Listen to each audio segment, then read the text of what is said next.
Le grand dialogue. Sigika Foba. Edewani wa Makaran. Le grand dialogue de l'émission de débat de Studio Tamani sur votre radio. Chenni Beri Halud Maundi. Chenni Beri Sigika Foba. Le grand dialogue. Mesdames et messieurs, bonsoir. Dans le forum de la presse de ce soir, nous parlerons essentiellement de sécurité avec le renouvellement du mandat de la MINUSMA, la réduction du budget des casques bleus, le sommet du G5 Sahel prévu ce dimanche à Bamako. Nous aborderons aussi le projet de révision constitutionnelle et la situation des droits des enfants dans le pays, le Mali sur la liste noire des États-Unis.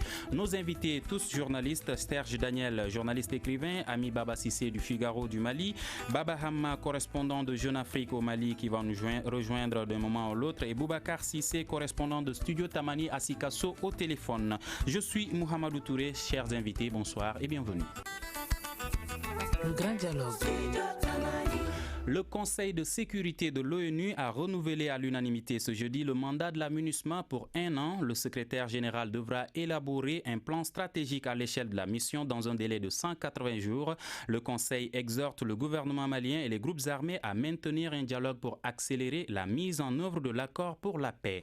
Alors Serge Daniel, à quel changement peut-on s'attendre concernant la situation sécuritaire du pays avec ce renouvellement du mandat de la MINUSMA? Je vous le dis tout de suite, il n'y aura pas de grand changement à mon avis. Vous avez vu la résolution qui a été adoptée. De toutes les manières, c'est tous les ans. Donc, de toutes les manières, c'est une reconduite une reconduite annuelle du mandat de l'ONU. Dans la dernière fois, l'année dernière déjà, il était question de donner un mandat plus robuste à l'ONU, aux forces onusiennes ici sur place, pour faire face à la situation. Mais vous voyez, pendant 1 an, on n'a pas pu mobiliser ces moyens. Il y a eu quelques hélicoptères. Vous vous souvenez de cette histoire de ballon qui était au-dessus de Kidal, qui devait assurer la sécurité, ça n'a pas pu être fait. Donc, je n'ai pas grand espoir, je vous le dis franchement. La mission de l'ONU au Mali est au Mali, comme vous le savez, à la demande du gouvernement malien, mais sur le chapitre 7. Il y a une décision de renforcer les troupes. En fait, la réalité était de créer des troupes d'élite pour faire face à la situation, mais il faut les moyens, c'est-à-dire il faut des avions, il faut des hélicoptères, il faut des hommes sur le terrain, et de mon point de vue, on n'a pas tout ça, et ce n'est pas en 2 jours ou en 2 mois qu'on aura cela. Alors beaucoup ont demandé un mandat beaucoup plus robuste, et ce mandat a été jugé également robuste, mais quand on fait le bilan 1 année après, est-ce que c'est réellement un mandat robuste auquel on s'attendait? Non, pas du tout, parce que pour moi, il y a 2 choses. Il y a 2 choses dans le septentrion malien. Si vous voulez vraiment un mandat robuste, il faut d'abord des troupes d'élite, si vous voulez, qui vont combattre d'abord le trafic de drogue. Si vous ne combattez pas le trafic de drogue, vous ne pouvez pas avancer, parce que c'est la drogue qui alimente notamment le conflit dans le nord du Mali. La deuxième chose, c'est que cette troupe d'élite a en face des gens qui font une guerre asymétrique, c'est-à-dire que vous avez les djihadistes qui posent des bombes, qui terrorisent les populations, alors qu'on a affaire à des armées régulières de l'autre côté. Donc ce qu'il faut, ce sont également, quelqu'un disait qu'il faut terroriser les terroristes, il faut adapter les troupes militaires sur le terrain aux réalités du terrain. Lorsque vous voyez des soldats qui sont en train de dormir ou qui montent la garde et que à moto 2 personnes viennent jeter des bombes, etc., il faut que des troupes soient motorisées, par exemple, dans certaines zones du Sahara, du Sahel et du nord du Mali, sinon on ne s'en sortira pas. Je n'ai pas du tout l'impression que nous avons aujourd'hui enfin le mandat qu'il faut, le médicament qu'il faut pour guérir le nord du Mali. Je n'ai pas ce sentiment-là. Mais la présence de la MINUSMA, et j'en aurais terminé, est nécessaire, utile.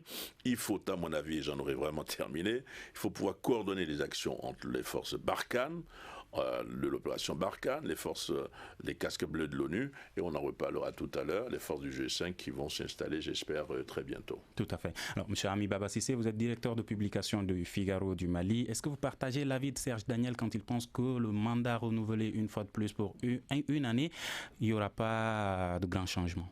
Évidemment, bonsoir d'abord, bonsoir à Serge et puis à tous ceux qui nous écoutent. C'est un spécialiste qui a parlé. Je pense que l'année dernière, on y était ici, on était encore en train de parler de ce même mandat. Et à l'époque, j'ai pensé et j'ai estimé que ça n'allait pas changer grand-chose. Et aujourd'hui, le constat, c'est plus que cela. la MINUSMA est devenue... Plus que cela, c'est-à-dire qu'il y a eu changement? Non, il n'y a pas eu changement parce qu'aujourd'hui, la MINUSMA qui est censée stabiliser le Mali souvent en soutenant les uns et les autres, elle-même souvent se fait attaquer, comme Serge l'a dit, il y a une guerre asymétrique qui est là. Donc, il y a trop de victimes, il y a trop de morts dans les rangs de la MINUSMA. Ce n'est pas à cela que les gens s'attendaient. On pensait que la MINUSMA allait être beaucoup plus offensive, mais tel n'a pas été le cas. Elle est devenue une sorte d'organisation humanitaire. Aujourd'hui, elle agit beaucoup plus dans d'autres secteurs qui ne sont pas tout à fait militaires. Peut-être que c'est dans son mandat, mais ce qui est dit, on nous a dit que le mandat de la MINUSMA, ce n'est pas de faire le combat contre les terroristes, et c'est à cela qu'on assiste aujourd'hui. Comme Serge l'a dit, je pense qu'il doit y avoir une coordination entre Barkhane et puis les autres. Récemment, il y avait le général de la force Barkhane qui l'avait dit. Entre la MINUSMA et puis Barkhane, il y a des liens, il y a une collaboration qui se fait. Mais de façon globale, je pense que ce que les Maliens attendaient, ça n'a pas eu lieu. La MINUSMA est encore l'ombre d'elle-même, elle n'a pas apporté le changement qu'on souhaite. Mais je pense, comme il l'a dit, c'est encore nécessaire. Il faut qu'il y ait des mesures beaucoup plus strictes, parce qu'il faut que la MINUSMA aille à l'offensive. Sinon, autrement dit, ce qu'on attend, ça ne peut pas se faire. Alors, M. Boubacar Sissé, vous êtes correspondant de Studio Tamani à Sikasso. Est-ce que vous nous recevez? Oui. Alors, est-ce que vous partagez l'avis de Serge Daniel et également Ami Baba Sissé par rapport au changement qu'on attend par rapport à ce nouveau mandat de la MINUSMA? Alors, bonsoir, chers auditeurs de Studio Tamani. Serge Daniel Sissé ont décortiqué en tout cas un peu le mandat de la MINUSMA au Mali. Oui, je partage vraiment largement avec ce que les deux confrères ont dit. En ce qui concerne bien sûr le mandat de la MINUSMA, à mon avis, il va falloir donner un peu de fond à ce contenu du mandat de la MINUSMA pour les prochaines années. C'est-à-dire, il ne faut pas que la MINUSMA se limite seulement à ce rôle défensif. Nous avons que les attaques se multiplient un peu partout maintenant. Donc, il faut que la MINUSMA parvienne à se défendre et donner un autre rôle également à la MINUSMA pour que la sécurité soit un peu rehaussée, la sécurité puisse avoir un peu son niveau, jusqu'à 80% encore au Mali. Alors, M. Serge Daniel, tout de suite, vous disiez qu'il faudrait que la MINUSMA puisse attaquer les trafiquants de drogue. Est-ce que son mandat lui permet de faire cela? Justement, c'est ça le problème, c'est que le mandat de la MINUSMA, au départ, ne lui permettait pas de le faire. Mais évidemment, il ne faut pas se limiter au mandat. Ce sont des militaires, avant tout, des casques bleus de la paix, mais des militaires. C'est-à-dire que lorsque ces casques bleus sont sur le terrain en position de danger, ils doivent forcément réagir. Les casques bleus, un casque, donc ils doivent forcément réagir. Donc, mais au-delà de cela, il va sans dire que quand on parle de moyens plus robustes pour lutter contre ceux qui constituent un obstacle aux accords de paix, donc forcément, on doit pouvoir réagir. Donc le fait de dire, c'est une excuse que de dire. D'ailleurs, j'ai entendu le monsieur Anadif, le patron de la MINUSMA, qui sait très bien de quoi il parle, dire on n'a pas besoin de mandat robuste. C'est-à-dire que si vous avez des forces qui sont sur le terrain, qui sont attaquées, ces forces doivent forcément réagir. Si vous quittez Gao pour aller à Kidal et qu'il y a des obstacles devant vous, pour atteindre l'objectif Kidal, il faut forcément réagir. Vous savez, justement, est-ce que ces forces doivent attendre qu'elles soient attaquées pour réagir? Non, pas forcément, parce que si vous voulez, c'est ce que je disais, si vous quittez ici pour aller par exemple vers le Patrice Lumumba et qu'en face il y a des gens qui vous empêchent sans tirer mais qui sont armés, vous devez leur demander ce qu'ils font par exemple avec les armes. Est-ce que vous voyez? Donc c'est quand même très important de dire que la présence de la mission de l'ONU au Mali est importante. Si la MINUSMA n'était pas là, parce que la MINUSMA, c'est pas seulement que les armes, vous voyez, ils font du social, ils construisent des routes, ils construisent des ponts, ils font de la réhabilitation des bâtiments publics, hein, disons les choses qu'elles sont, c'est une présence utile. Moi, j'ai vu des gens sur le terrain qui ne sont pas là seulement parce qu'ils gagnent de l'argent. S'ils n'avaient pas un peu d'amour pour ce pays ou leur boulot, je pense qu'ils seraient partis.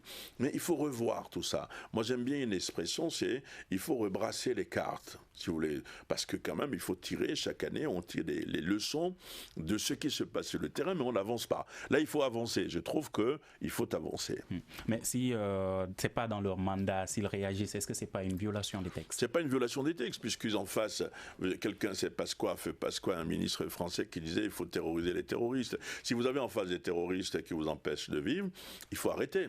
Si vous voyez, ce qui est frappant aujourd'hui, par exemple, dès qu'il y a une attaque contre l'armée malienne sur le terrain, les premiers qui arrivent avec leurs hélicoptères, c'est la MINUSMA. On l'a vu encore récemment vers Gundam, par exemple, où la MINUSMA est venue évacuer les blessés. Non, il ne faut pas que la MINUSMA soit seulement désormais dans cette posture. Il faut qu'on puisse prévenir. C'est-à-dire qu'on sait qu'il y a des dangers dans des localités, par exemple. Il faut redistribuer, il faut revoir la carte sécuritaire de tout le pays, je pense, ça c'est mon point de vue, où on verra, par exemple, sur le terrain, dans un angle 10 morts, par exemple, on verra les troupes maliennes à côté de la MINUSMA et non loin les troupes Barkhane. Il faut anticiper au lieu de subir, et c'est ce que je pense. Alors, Ami Baba Cissé, Serge a demandé tout de suite une collaboration entre notamment Barkhane et la MINUSMA quand on dit que la France est autorisée à réagir en cas de menace grave de sécurité à la demande du secrétaire général de l'ONU. Est-ce que c'est une forme de collaboration entre MINUSMA et Barkhane? Oui, la collaboration, elle est naturelle. Je pense que c'est le terrain même qui dicte cette collaboration. Comme on l'a dit, on n'a pas besoin souvent des ordres pour riposter lorsqu'on se fait attaquer. La MINUSMA souvent s'est fait même attaquer sur ses propres installations, ce qui est encore pire. C'est vrai, elle ne veut pas que la situation s'embrase. Mais cette collaboration entre Barkhane et puis la MINUSMA, je pense que nous l'avons dit, le général l'avait dit, il y a ce qu'on appelle cette intervention souvent des blessés. C'est vrai que la MINUSMA n'est pas CICR, la MINUSMA n'est pas ces organisations-là qui sont chargées de secourir des gens, mais un peu partout, souvent, les forces ne sont pas loin les unes des autres. Mais il n'y a pas cette cohésion, il n'y a pas cette attention qu'il faut pour que même si souvent il y a problème, qu'on puisse, comment on appelle ça, souvent retrouver des assaillants. Parce que parfois il y a des assaillants qui font des actes et qui disparaissent comme ça dans la nature. Cela ne doit pas se faire avec tous les moyens que Barkhane a. Je pense que Barkhane aussi fait des efforts, mais jusqu'à présent on n'arrive pas à circonscrire tous ces éléments-là qui doivent amener cette stabilité, surtout au nord et un peu de plus en plus aujourd'hui au centre, parce que la MINUSMA n'est pas trop, je pense, au centre du Mali. C'est ce qui fait que c'est, en termes souvent, comme Serge le dit, le ventre mou. Alors écoutons Boubacar Bokoum, analyse par rapport à cette question.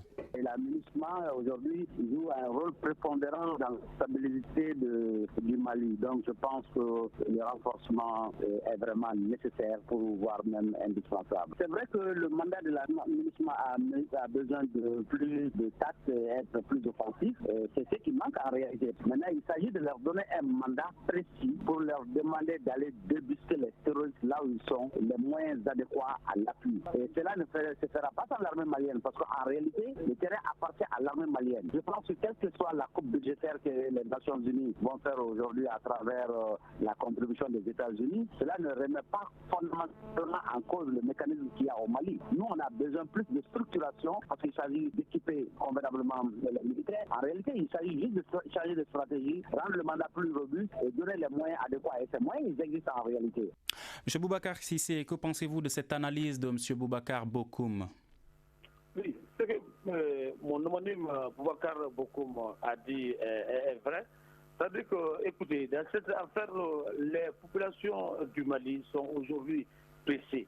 Ils sont pressés parce que quand on roule de la MINUSMA aujourd'hui, la force Barkhane et les forces armées du Mali doivent avoir une synergie d'action sur le terrain. Nous savons qu'aujourd'hui, le centre même est menacé. Le centre du pays est menacé. Et aujourd'hui, il va falloir vraiment multiplier les actions et qu'il y ait une synergie, comme je le disais, qu'il y ait une synergie d'action pour pouvoir contrer ces terroristes aujourd'hui, ces djihadistes aujourd'hui qui menacent le centre du Mali et même le nord du Mali. Aujourd'hui, nous voyons très mal comment est-ce que cette action va se mener, parce que le Malien aujourd'hui, je vous ai dit, est trop pressé.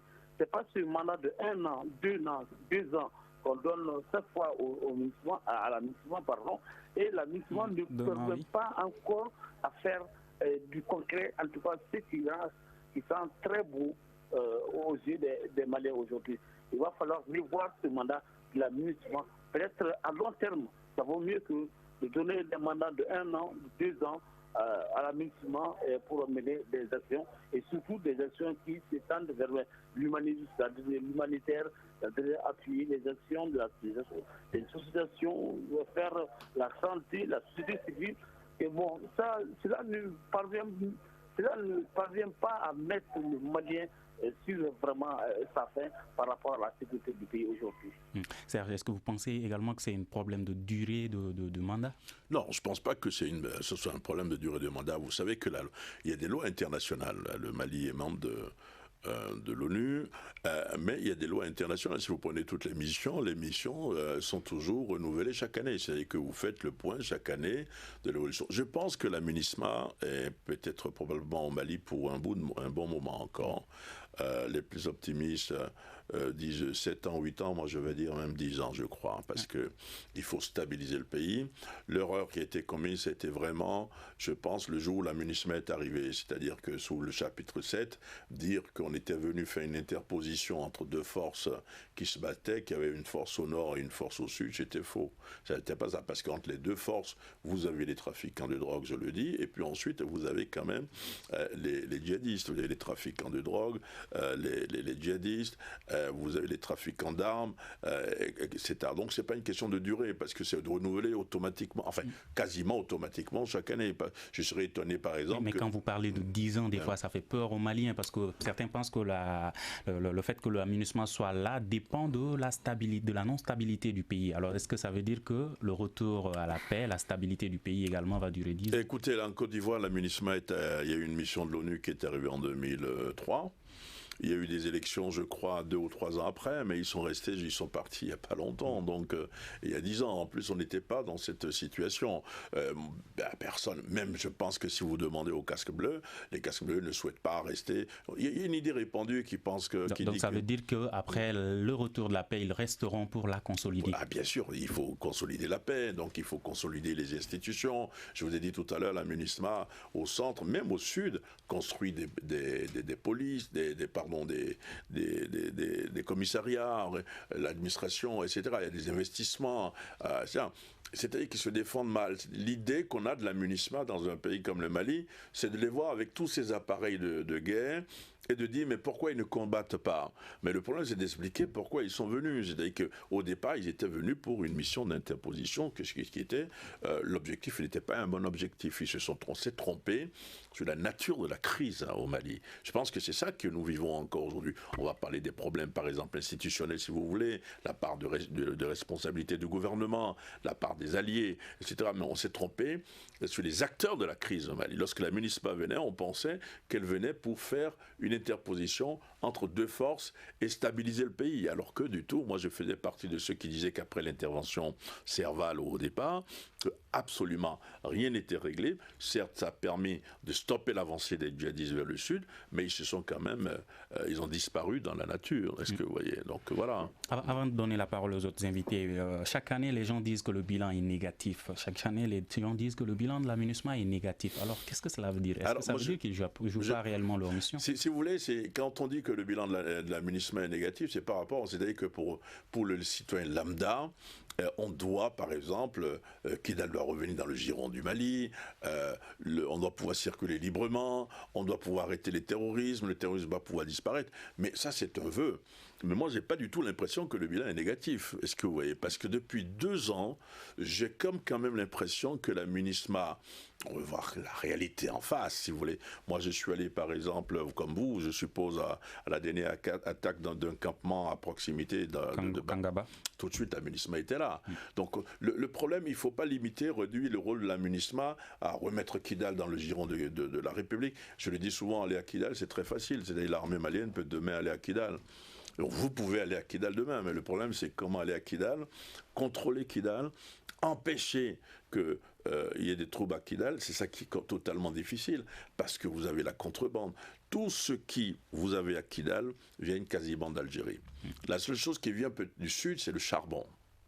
Tout le reste, les pâtes alimentaires, les vivres, même l'eau minérale que vous avez ici, on ne retrouve pas l'eau minérale, cette eau minérale là-bas. L'eau minérale vient de l'Algérie. Donc il y a vraiment des réalités. Il faut tenir compte plutôt de ces réalités. Je ne suis pas pessimiste, je vous le dis. Je suis optimiste, mais ça va, à mon avis, ça va être lent. Il y a un nouveau calendrier, on peut en parler entre le gouvernement et les groupes armés, il y a un nouveau calendrier. Entre le 20 et le 30. Pour aller à Kidal, mais il ne faut pas faire une fixation, de mon point de vue, sur Kidal. Si on fait une fixation sur Kidal, on ne s'en sortira pas. Ami Baba Cissé, est-ce que vous pensez également qu'aujourd'hui, l'armée malienne peut partir à Kidal, comme le pense Serge Daniel? Comme on l'a dit, il y a une manière. Sinon, on a vu que l'armée était partie à Kidal en 2014 avec Moussa Mara. Il y a une manière. Il ne faut pas faire effondrer tout ce qui est en train d'être construit progressivement. Moi, je suis convaincu que la MINUSMA a sa place. Peut-être que je ne partage pas tout ce qu'elle pose comme acte, mais les plus pessimistes, les premiers à dénoncer la venue de la MINUSMA aujourd'hui pour aller à Kidal, on dit se servir de cette même MINUSMA. Je peux même citer des noms, les Oumar Mariko et puis tous ceux qui ont les premiers dénoncé la venue de... Pour aller au nord aujourd'hui, il faut la MINUSMA, que vous soyez pour ou contre, ça c'est évident ça.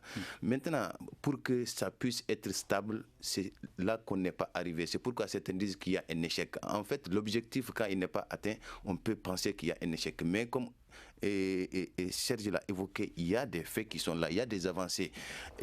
Kidal aujourd'hui, comme on l'a dit, le gouvernement ne peut pas aller à Kidal malgré la date qu'ils ont fixée. Les groupes armés ne peuvent pas dicter à chaque fois leurs déshydratats, leur volonté. Je pense qu'un État doit s'assumer. Si les groupes armés doivent vous permettre d'aller à Kidal, on ne peut pas avancer. Le jour où ils ne sont pas contents, ils vont vous imposer une autre condition. Je pense qu'il faut qu'on trouve une vraie formule au problème. Et on a essayé avec la conférence d'entente, avec des accords, mais malgré ça, il y a autre chose que nous ne maîtrisons pas. Nous ne sommes que des observateurs. Mais récemment, ces groupes armés ont déclaré être...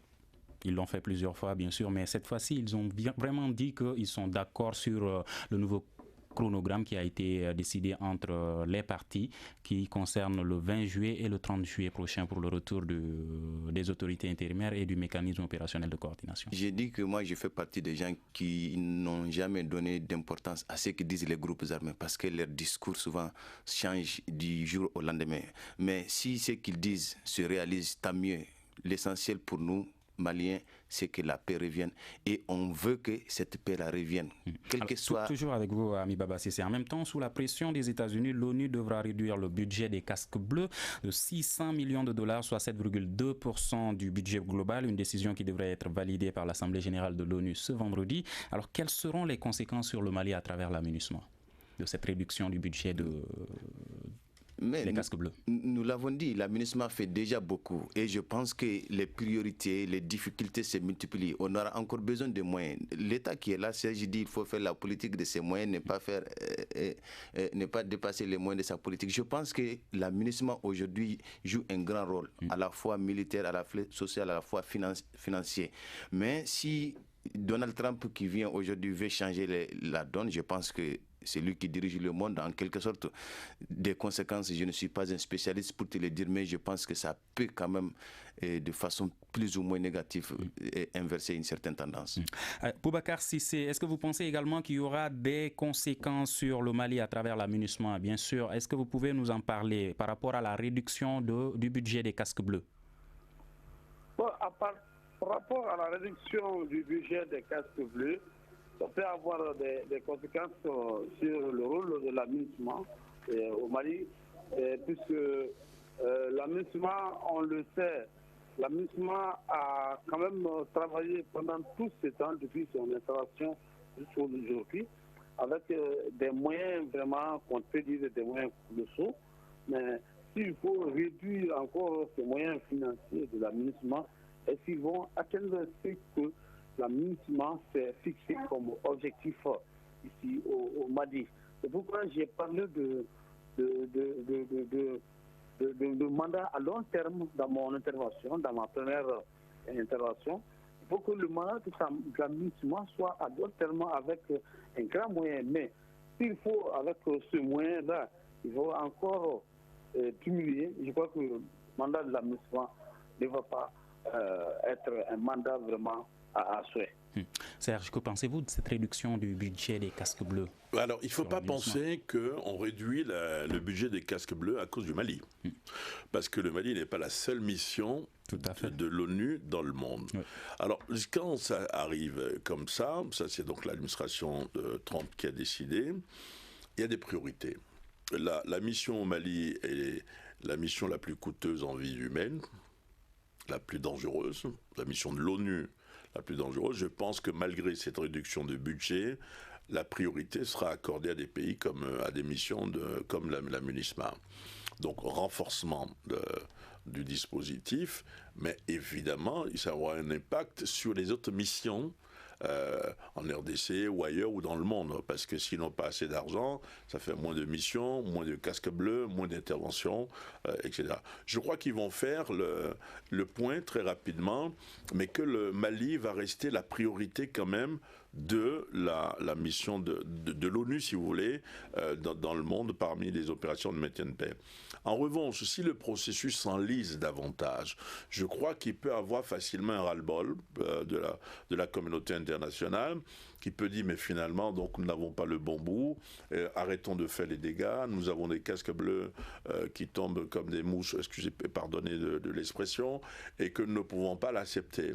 Donc nous sommes c'est à qui tout double si vous voulez. Moi je n'ai pas tellement d'inquiétude par rapport à la réduction du budget c'est toujours pas une bonne chose, mais par rapport au Mali je n'ai pas peur. Ça va avoir probablement le Mali va rester une priorité, mais si ça n'évolue pas d'ici là sur le terrain, s'il continue à avoir des pertes importante en vie humaine dans le camp des casques bleus, ça peut faire réagir malheureusement la communauté internationale. Alors parlons maintenant du sommet du G5 Sahel. Emmanuel Macron est attendu ce dimanche à Bamako pour ce sommet réunissant la Mauritanie, le Mali, le Niger, le Burkina Faso et le Tchad. Écoutons la réaction d'André Bourgeot par rapport à cette force du G5 Sahel. Jusqu'à présent, on ne sait pas exactement de combien cette initiative disposera. Ensuite, se pose aussi le problème de la formation des armées nationales concernées, à savoir les armées de Mauritanie, du Mali, du Niger, du Burkina Faso et puis du Tchad. Une nouvelle initiative dans les relations entre la France et l'Allemagne. Alors, est-ce que la France, à travers Barkhane, soutient l'initiative? Oui, c'est le président Macron sera à Bamako dimanche. Mais la question que l'on peut se poser, est-ce que ça ne préfigure pas un retrait progressif des militaires français de Barkhane et ensuite de passer le relais au partenariat franco-allemand et puis aussi de la Belgique. Si l'initiative actuelle n'a pas le soutien des pays que vous avez mentionnés, ça ne peut être que quelque chose de négatif. Mais encore une fois, se pose le problème de est-ce que ces armées nationales ont reçu une formation suffisante pour lutter contre le terrorisme? Alors, que pensez-vous, Ami Baba Cissé, de cette déclaration d'André Bourgeot qui pointe du doigt la formation des armées nationales? Et évidemment, ce problème se pose en Afrique, ça on ne peut pas le nier, même si l'Union européenne et d'autres partenaires tentent de faire rehausser le niveau des armées, particulièrement celle du Mali. Mais cette réaction, pour un peu revenir à l'ambassadeur russe, il y a 2 semaines qui était là, qui disait que la multiplication des forces affaiblit la sécurité, affaiblit même souvent les actions, parce qu'il estime que ce sera une force de plus. Mais moi, je ne pense pas cela, parce que le général qui était là la dernière fois l'a dit, Barkhane, c'est 4000 hommes, et c'est sur une très très longue distance. Donc c'est difficile que les forces de Barkhane puissent intervenir à tout bout de champ dans ce qui se passe. C'est pourquoi le G5 Sahel va servir de remède et surtout de renfort aux forces nationale, mais aussi à la puissance qui est Barkhane. Donc je pense que le G5 Sahel, si les moyens sont là, parce que ça aussi c'est un problème, on ne peut pas indéfiniment continuer à donner des armes à des armées. Il faudrait que nous-mêmes on arrive à faire ce boulot. Ces Tchadiens, ces Mauritaniens qui viendront, il va falloir qu'eux aussi on assure leur sécurité, on assure leur nourriture. C'est encore les moyens qu'il faut avoir. Qui va le faire? La France, je ne sais pas, peut-être que Serge nous le dira, mais je pense quand même que ça va être une autre MINUSMA sous un autre nom. Mais cette fois-ci, ça va être une force combattante, je pense bien. Serge, sera-t-elle une force de plus? Non, ce ne sera pas du tout une force de plus. Moi, je ne pense pas. Quant à la présence française, il n'y a pas de doute, j'ai jamais eu de doute. La France ne souhaite pas, dans le Sahel ou dans le nord du Mali, une présence terrestre prolongée. C'est-à-dire qu'on ne va pas avoir des milliers de soldats français au sol, comme on voit par exemple les casques bleus de l'ONU entre Gao et Kidal, Gao et Tombouctou. Je pense que la France ne souhaite pas cela. La deuxième chose, quand vous rencontrez les officiels français, ce qu'ils souhaitent, c'est que les Africains s'occupent eux-mêmes de leur sécurité. Et moi, je pense que ça, c'est l'idéal. C'est que si vous êtes indépendant et que vous ne pouvez pas vous occuper de la sécurité de vos populations, vous n'êtes pas indépendant. Donc, c'est à nous de nous occuper de notre sécurité. Et que des puissances étrangères viennent, par exemple, en renfort, ça, c'est bien. Ce qui est intéressant dans la force, il y a un côté défense où on n'a pas les chiffres, mais on sait à peu près combien de personnes il y aura. C'est la géographie des frontières. C'est-à-dire qu'ils vont lutter. Vous avez 3 principales frontières. La frontière Mali, mais vous avez 3 frontières, Mali, Niger, Burkina, ça c'est capitale, et puis de l'autre côté, vous avez la frontière Niger-Tchad. Dans un premier temps, les forces, il y aura un commandement opérationnel qui sera basé à Sévaré, donc au centre du Mali, et vous allez avoir un relais, donc information, échange d'informations, de renseignements, et chaque armée va d'abord s'occuper de ses frontières. Et ensuite, on va y avoir une déclinaison où on va voir des armées opérer le long des 2 frontières. Je pense que c'est une force utile. C'est pas un petit machin. Je ne crois pas du tout. Il y a cette volonté. Maintenant, c'est de voir comment on va coordonner tout cela. Il y a eu 50 millions d'euros déjà mobilisés, comme vous le savez. Quelqu'un a parlé de j'ai entendu parler de la formation. Ce sont des armées qui vont se former sur le terrain. La meilleure école, c'est le terrain. Je pense que ça peut jouer un rôle important dans le ralentissement des trafics de drogue, dans le ralentissement des trafics d'armes. Ça peut être quelque chose d'utile. Mais c'est le commandant Didier Dacko qui est le commandant de cette force, n'est-ce pas? Alors certains se posent la question, pourquoi c'est le Conseil des ministres alors que c'est une force qui concerne beaucoup d'autres pays, notamment la Mauritanie, le Niger? Alors pourquoi c'est le Conseil des ministres qui choisit le commandant de cette force? Bien sûr, parce que le Mali quand même est au centre de la chose. Il faut savoir que M. Didier Dacko était le patron de l'armée. Il est le patron aujourd'hui du G5 côté militaire, mais il rend compte aux chefs d'état-major des pays respectifs. Il n'est pas le patron des chefs d'état-major des pays membres du G5, donc c'est plutôt coordonné. Donc à partir du moment où on donne le commandement opérationnel direct au Mali, donc basé à Sévaré, il sera basé en principe à Sévaré, et il y a un commandement secondaire dans d'autres pays comme la Mauritanie pour coordonner les actions en bas. Parce que ce qu'on a constaté, c'est qu'on est sous-informé, c'est-à-dire que lorsque les Maliens ont l'information que tel terroriste est à la frontière, on n'arrive pas rapidement à prévenir les autres. Peut-être que ça sera une bonne chose aussi. Merci. Vous écoutez Studio Tamani, votre avis nous intéresse. Écrivez vos commentaires et suggestions sur la page Facebook et dialoguez avec nous. Studio Tamani, c'est aussi les réseaux sociaux. Alors maintenant, nous allons parler du projet de révision constitutionnelle. Monsieur Boubacar Cissé, quelle est la situation à Sikasso dans la cité du Kénédougou? Par rapport au projet de la révision de la Constitution à Sikasso, je peux dire qu'en ce moment, nous sommes au vendredi. Samedi, déjà, il y a les associations, la société civile qui projette vraiment une très grande marche ici dans la ville du Kénédougou, notamment avec l'association pour le développement de la région de Sikasso. En Bamanakan, on dit Bodino Maton, qui est en train de se mobiliser. Il y a une semaine, depuis après la fête, quand même, ça se sent vraiment. Malgré tout, la semaine dernière, il y a une branche de la population, plus le parti politique de l'opposition, les militants de l'UFC, qui ont manifesté contre cette question de révision de la Constitution. Déjà, samedi, en tout cas, vraiment, la population de Sikasso est en fait pour sortir massivement pour montrer en tout cas la désarroi par rapport à cette révision de la Constitution. Alors, il y a des gens là-bas qui disent non, mais est-ce qu'il n'y a pas d'autres qui sont pour la révision constitutionnelle? Effectivement, il y a d'autres qui sont pour la révision. Les partis politiques de la majorité, comme on le dit, ils ont également une frange de la population qui est là, qui voit de loin ce qui se passe, mais quand même se mobilise de temps en autre pour dire oui à la Constitution, mais quand même peu de noms qui vraiment est un peu qui l'emporte. Moi, je pourrais le dire comme ça, quand on voit vraiment la mobilisation au niveau de la ville. Alors, ce projet de révision constitutionnelle, le référendum a été reporté à une date ultérieure. Ça n'a pas découragé le collectif Ante Abana touche pas à ma constitution qui demande le retrait pur et simple du projet. La coalition Oui en son âme également se mobilise. Mais il y a aussi quelques semaines, voici la déclaration de la CMA à travers Almou Ag Mohamed, porte-parole de la coordination. Moi, je pense que les conditions ne sont nullement réunies, pas seulement à Kidal. Pour ce qui concerne la CEMA, elle n'acceptera jamais des élections tant qu'il y a des dizaines de milliers de réfugiés qui vivent en dehors du territoire. On l'a toujours dénoncé depuis les élections antérieures. Et jusqu'à présent, on continue à les dénoncer.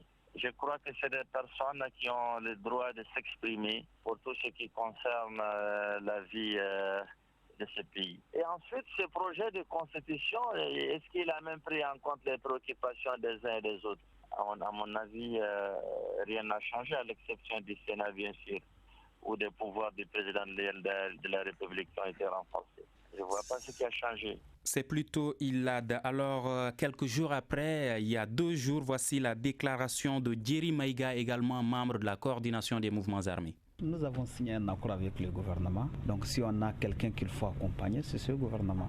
Et nous allons accompagner le gouvernement parce que vous savez que la révision constitutionnelle, c'est l'accord qui le dit. Il y a plusieurs clauses de l'accord. Si on ne révise pas la constitution, ils ne verront jamais le jour. Et tant que l'accord n'est pas appliqué à la lettre et dans son esprit, la paix serait très difficile parce que c'est des engagements qu'on a pris.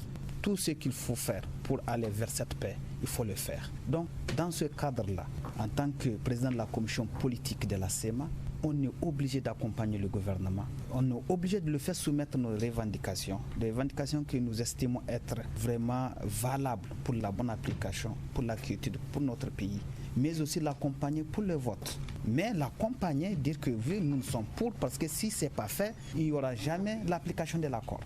Alors, Ami Baba Cissé, il y a quelques semaines, le porte-parole de la CMA disait être contre cette révision constitutionnelle. Quelques jours après, un responsable de ce même groupe sort pour dire qu'ils sont d'accord, ils soutiennent le gouvernement. Alors, qu'est-ce qui a changé depuis?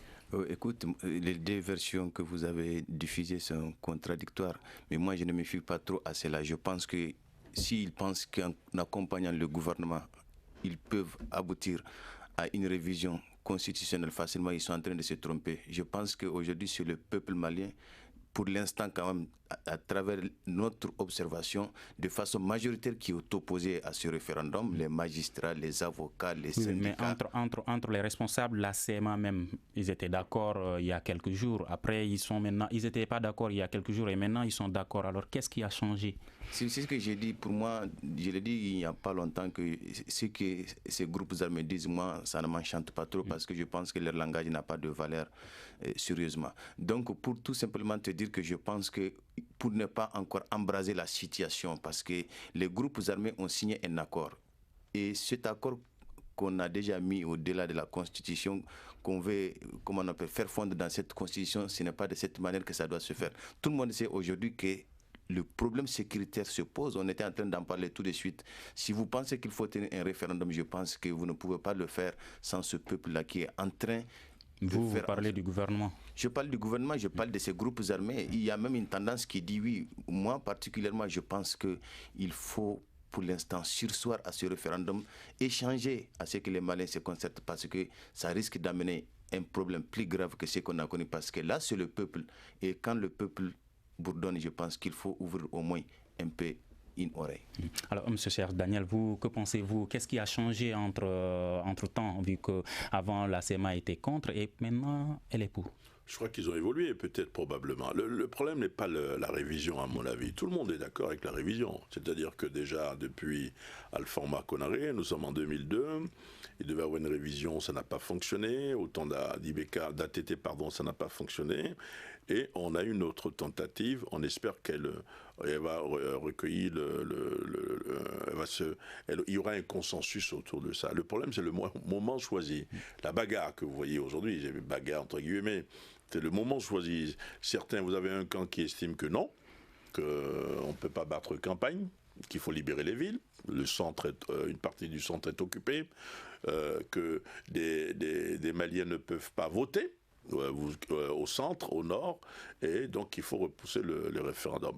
Vous avez une autre part qui dit non, nous devons aller au référendum parce que le référendum va passer, l'opposition a peur, c'est ce que dit cette partie, parce que ce sera un premier tour, ce sera comme le premier tour de la présidentielle, c'est-à-dire qu'il y aura un oui, et que s'il y a un oui, que dans un an, le président va passer vraiment comme si s'il était sur un boulevard. Alors, vous avez deux positions assez tranchées, mais il faut faire attention à une chose, c'est l'unité de ce pays. Ce qui, moi, en tant qu'observateur, me choque pas, mais qui m'interpelle, c'est que jusqu'à présent, je ne vois pas de bonne volonté qui tentent de réconcilier les deux positions. J'ai entendu le médiateur prendre indirectement en position, peut-être qu'il ne fallait pas prendre position et rassembler davantage les positions, les points de vue. Vous savez que demain, il y a une marche. Un meeting, oui. Un meeting à Bamako, il est interdit. Par le gouverneur. Mais la coalition confirme, maintient que le meeting se tiendra. La coalition maintient que le meeting se tiendra parce que j'ai vu une lettre adressée à un ministre pour dire, écoutez, nous on va marcher, prenez les dispositions. Donc ça va être tendu. Donc il faut que de bonne volonté parle aux deux camps, parce que les deux camps sont persuadés être dans leur bon droit, être dans la vérité. Alors que si vous voyez, le Mali est au-dessus de la Constitution, le Mali est au-dessus de tout le monde. Il faut pouvoir, à mon avis, trouver rapidement ce consensus-là.